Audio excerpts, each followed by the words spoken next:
Salam değerli izleyiciler, hər birinizi xoş gördük. İslam tarixi silsilə videolarımıza davam edirik. Bu videoda sizler üçün İslam tarixində baş vermiş bir blokadla danışacağıq. Keçən videoda sizləri Həbəşistana hicrətdən bəhs elədik. Qeyd elədik ki, müsəlmanların bir hissəsi çəkdiyi işgəncələrdən, təqiblərdən xilas olmaq üçün Həbəşistana hicrət etdilər. Bunun göstəricini Peyğəmbərimiz sallallahu aleyhi və səlləm əmr eləmişdi. Bir hissə isə Məkkədə qalmalı idi Peyğəmbər ilə birlikdə. Bunlar da təbii ki, çətin vəziyyətdə qalırdılar. Və iş o yerə gətirib çıxarmışdı ki, Qureyş tayfalarının, qəbilələrin böyükləri yığılıb Əbu Talibə gedərək ya Məhəmmədi bizə təslim elə, ya da ki, sizlə bütün əlaqələr kəsiləcək və sizə sosial və iqtisadi sanksiya indiki dildə desək tətbiq olunacaq. Lakin qeyd etdik keçən videolarda ki, Peyğəmbərimizin bu iki əmisi ki var, Həzrəti Həmzə və Həzrəti Əbu Talib, bunlar Peyğəmbərimizi himayə edirdilər və əvvəlcədən zaten qeyd eləmişlər ki, heç bir halda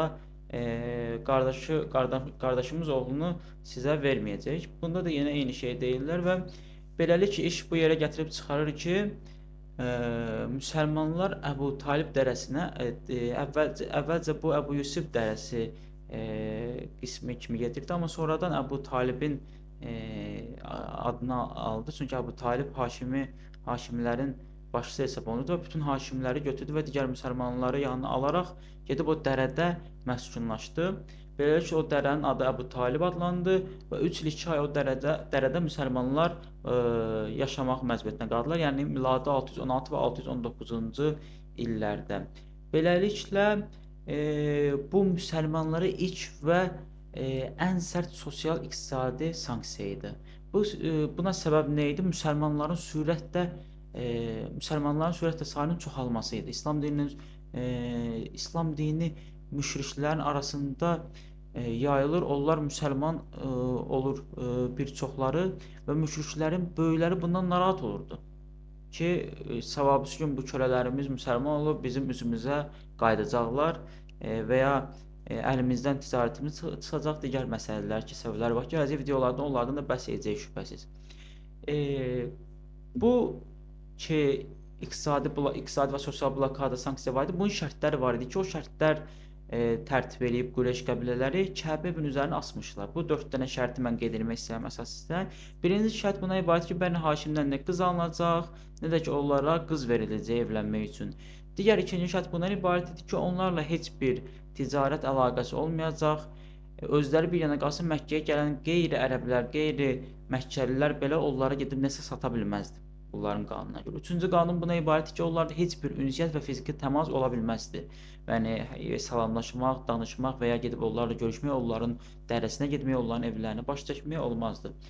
Dördüncü şərt bundan ibarət idi ki, blokada və ya sanksiya yalnız Həzrəti Məhəmmədin müşriklərə təslim olacağı anda bitəcəkdi. Yəni o peyğəmbər ki təslim olmadı, ona kimi davam edəcəkdi blokada.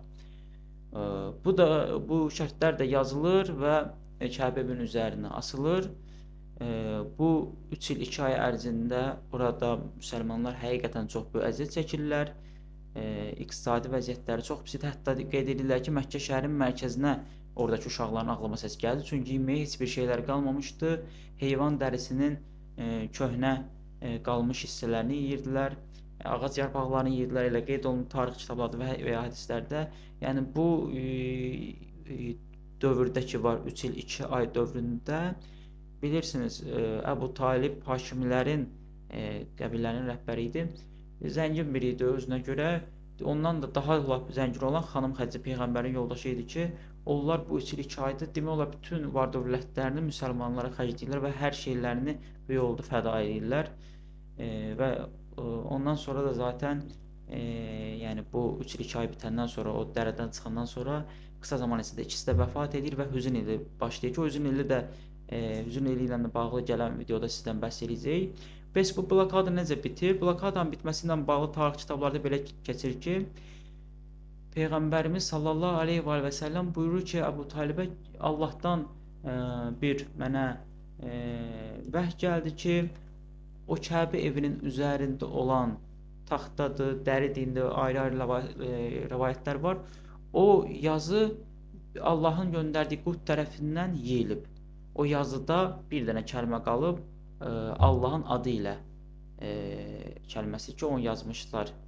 Yəni o ərəblər o kəlmə qalmışdı. Yəni onların da onlar da bəzən belə bir məsələ var ki, müşriklər, yəni bütpərəstlər Məkkədə Allahı qəbul edirdi. Yox, onlar Allahı qəbul edirdilər. Yəni onlar sadəcə e, vahid Allah tövhid inancında deyildilər. Vahid Allah inancında deyildilər. Yoxsa məsələn Hübəl bütü var idi, Allah bütü var idi, Uzza bütü var idi. Bunlardan sizə ilk videoda bəhs eləmişdik.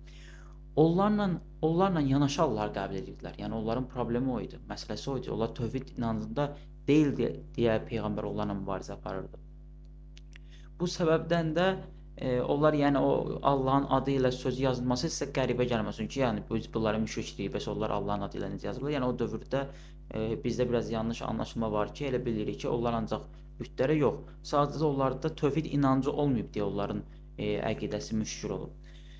Və o ki, lövhə Kəbə evində yazılan qurd tərəfindən yeyilir və ancaq Allahın adı ilə ifadəsi qalır və beləliklə Əbu Talib qeyd edir ki, Həzrəti Məhəmməd Əbu Talib qeyd edir ki, get müşriklərə, Qureyş qəbilələrinin böyüklərinə dinən ki, bu hadisə baş verib.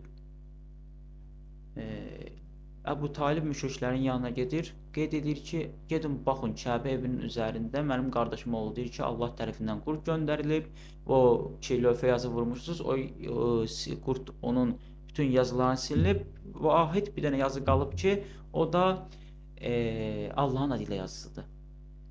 Əgər mənim dediyim doğru olmasa, gəlinsə qardaşım oğlunu təhvil verəcəm, peyğəmbər təhvil verəcəm. Yox, əgər mənim dediyim düz olsa, blokada sona çatacaq və beləliklə gedib qəbilə başları görürlər ki, həqiqətən orada taxtda yazı silinib, sadəcə Allahın adı ilə sözü qalıb və sonradan iki qəbilə başçısı da artıq bu sanksiyanın davam eləməsinə